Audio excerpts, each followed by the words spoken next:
head out, hit Bevort Lake Road, go around the, can you see, Nancy?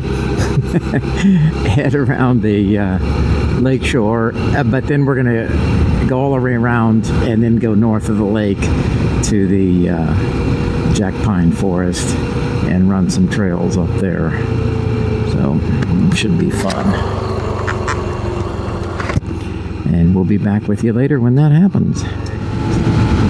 Alright, we'll get off the pavement here in a minute, and then we'll head out into the woods. Alright, and this is where the pavement ends. Almost always a good thing, except when it isn't. So this is Black Point Road, and it cuts over to Worth Road, which gets you back to, well, it's all in Hiawatha National Forest, but it gets you back to the Jack Pine Forest where the really nice trails are. So we're going to go and ride that 2-up this afternoon.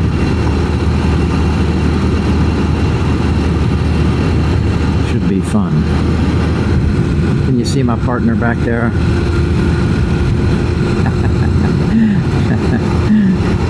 You know, it's fun to ride 2-up, and even on, you know, a really low-powered trail bike like the CT125, you know, it can do it. Now, you know, we're not big people, so we're probably, you know, a little bit under 300 pounds together, but, you know, you put the gear on, and I'm sure over 300 pounds.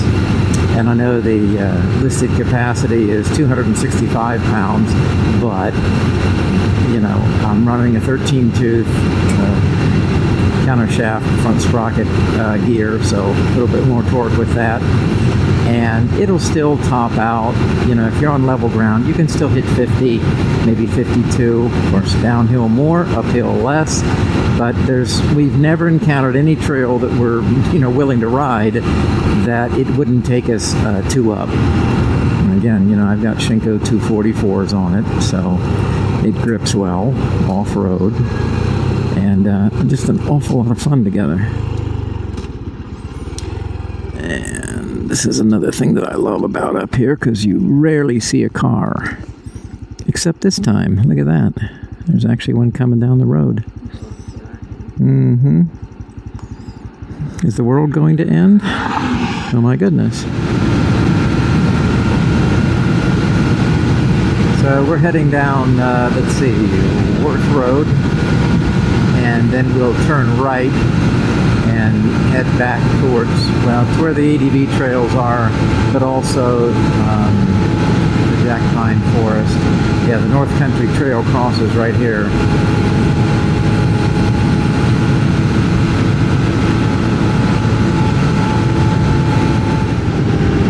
And we're going uphill, as you can tell by the drop-in speed.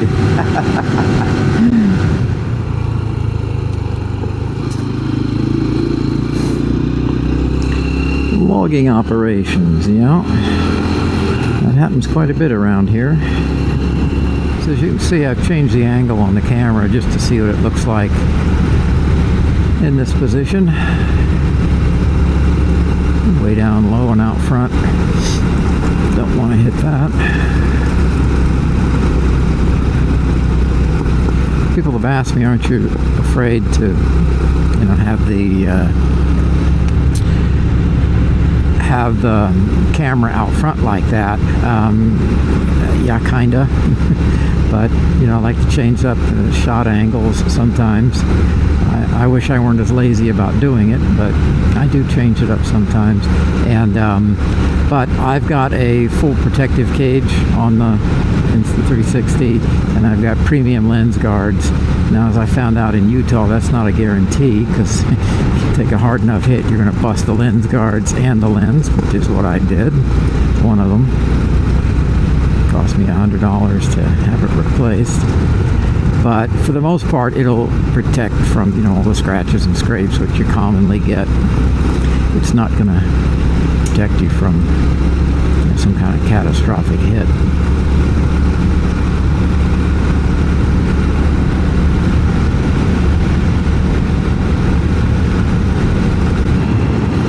beautiful.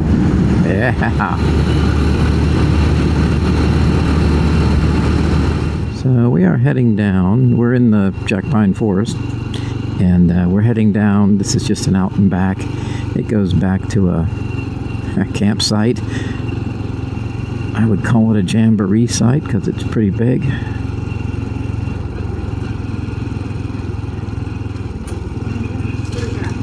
It is, yeah.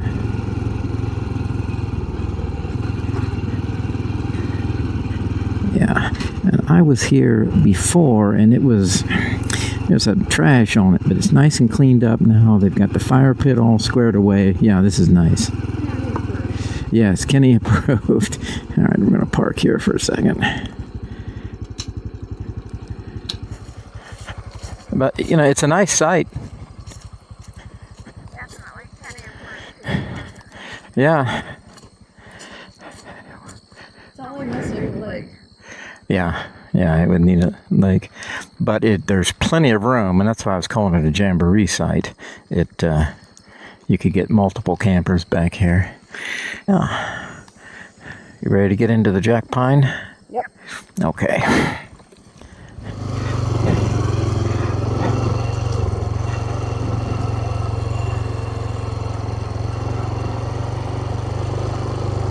I would camp back here. That's a beautiful dispersed campsite.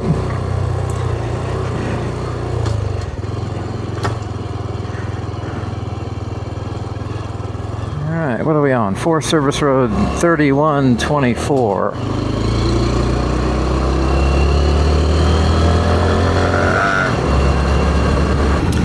So we're going to go down here, maybe, I don't know.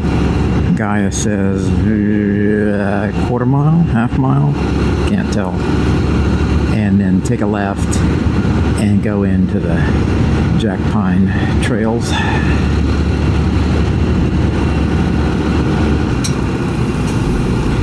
Gaia says the trail is right here, and I almost miss it every time.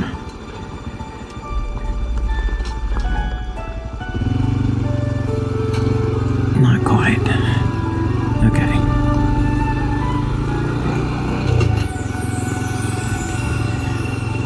There we go.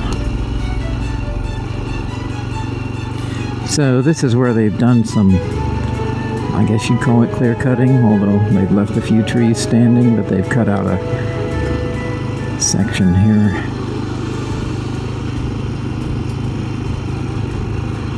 And it makes you wonder why they didn't cut those trees that are standing. Yeah, no, we don't know. My wife's talking to me, but unfortunately I only have one mic mini. I'll get another one this soon, and then you'll be able to hear her as well.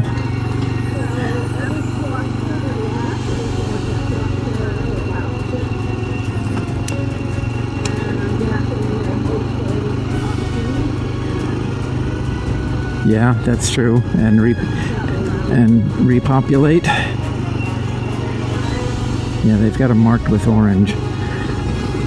I'll have to look up what the color codes mean. I know, of course, blue blazes is when you mark trails, but lumber companies have a different color code system, probably.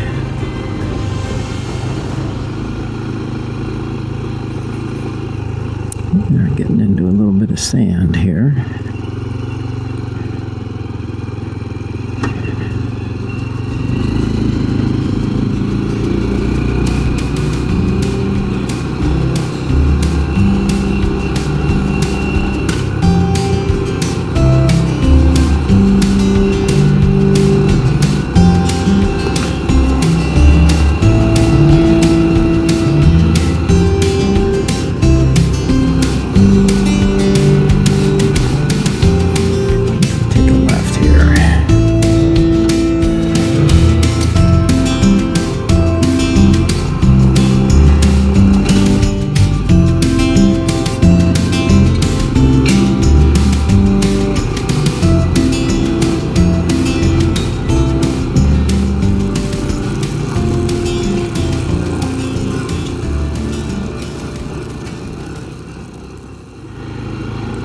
Okay, so we're deep into it now.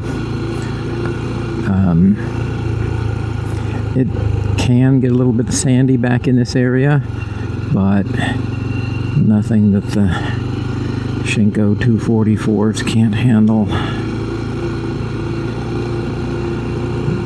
As long as the rider has his wits about him.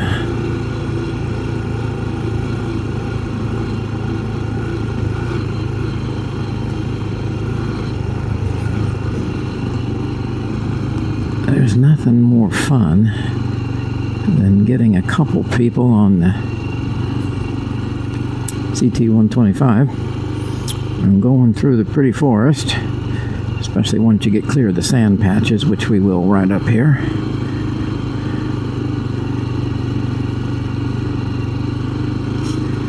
There we go.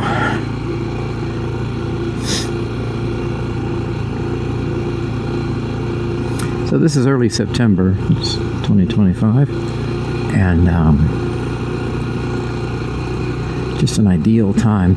This is the day after Labor Day, so the vast majority of the tourists, I'm sure 90+%, left yesterday afternoon, yesterday evening, and the contrast between, the day before Labor Day, Sunday, Labor Day weekend, and today, which is Tuesday, the day after Labor Day, is really striking up here. So, the little CT125 carrying us two up basically has the National Forest to itself, or at least this section of it.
Can you feel the knobbies digging in?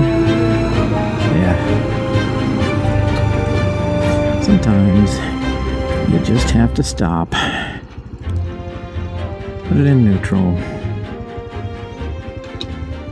Get off.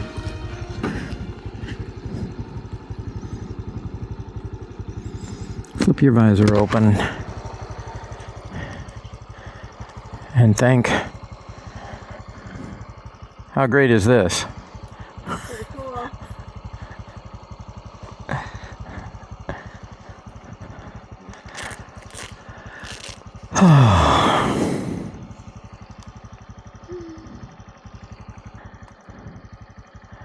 Yeah, you can see the ferns are starting to brown out here in the last couple weeks of summer. Huh.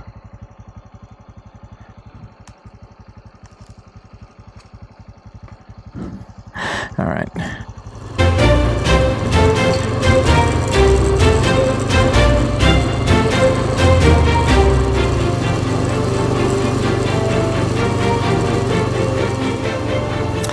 So this is one of my favorite parts of the Jack Pine Trail because of the Jack Pines, as you can see. I'll try to, pan around when I'm reframing this video. But it's just a delight to come through here. When you think of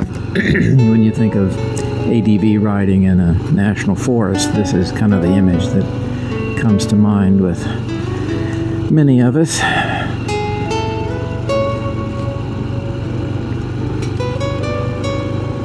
I mean, we're riding on sand with a thin veneer of dirt and frequently not even that.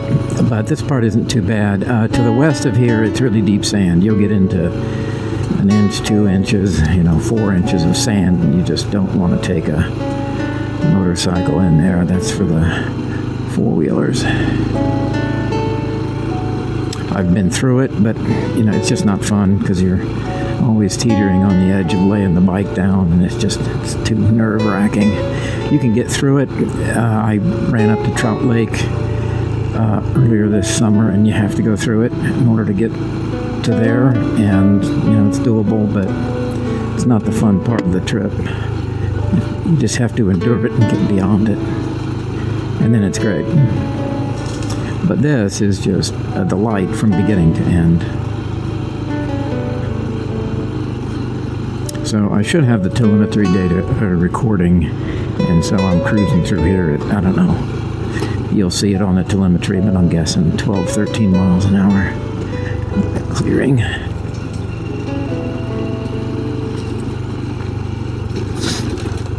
And there are rocks in here, in patches. But I think I've mentioned before that, I run these Shinko 244s because I'm heavily biased towards off-road riding. Now, if you do a lot of pavement riding, you probably don't want 244s because, they're like any knobby. If you ride them on pavement a lot, they'll wear down faster than street tires. But I do a lot of off-road, so I pretty much have to have them. But I run heavy-duty tubes, and then I run flat out. It's advertised as liquid Kevlar and protects you against punctures. I don't know if I've ever had anything, stop puncturing my tire because of the flat out, but, it's mental insurance if nothing else. And it's easy to put in. It's not expensive. And I forget what size bag I buy of it, but I know it's enough to do 4 tires. It's a quarter of a bag per tire. And anyway, I run that, and it makes me feel better anyway. And I've seen reviews of it and laboratory tests, and it looks legit. You'd have to have something really catastrophic happen in order to get a puncture. That can happen, but I think it's just an extra level of insurance. So I don't worry a whole lot.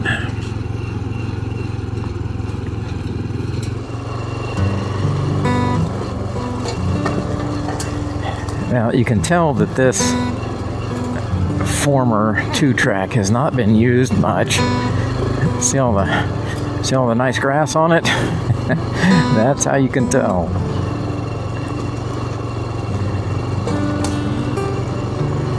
But for our purposes, it's a lot of fun.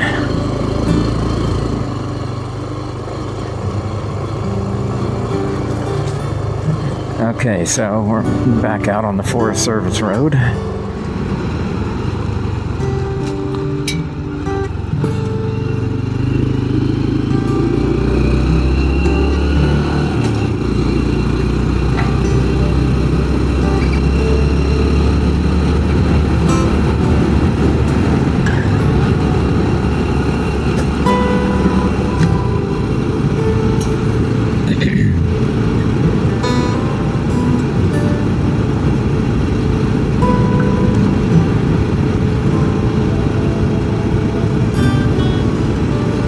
See? Can the camera see you?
we have arrived back at the lake, and we're going to take the lakeside road all the way back to the cottage,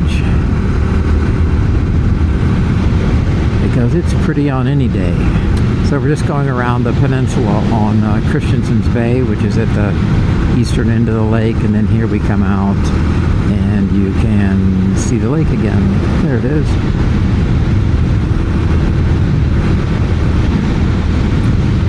And yep, it is still blowing. I know you can't see that on the camera, but trust me, it is.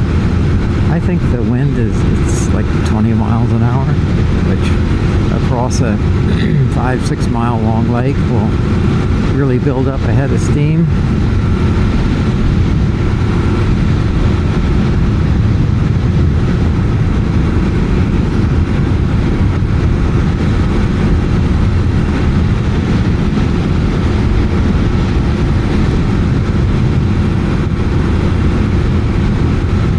Crashing against the rocks, all right.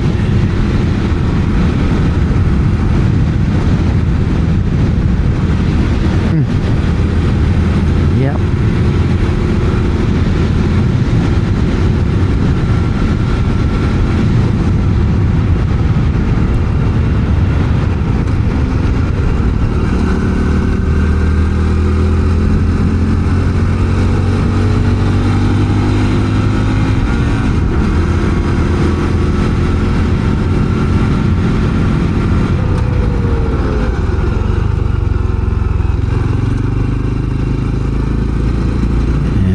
Go back across the field, the old dairy farm is having a new well drilled.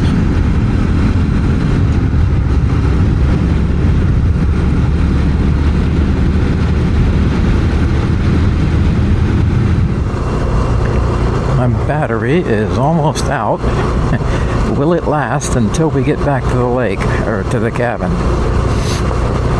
Find out here in a minute or two.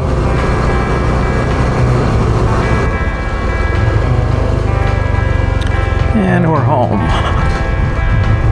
It's still rocking.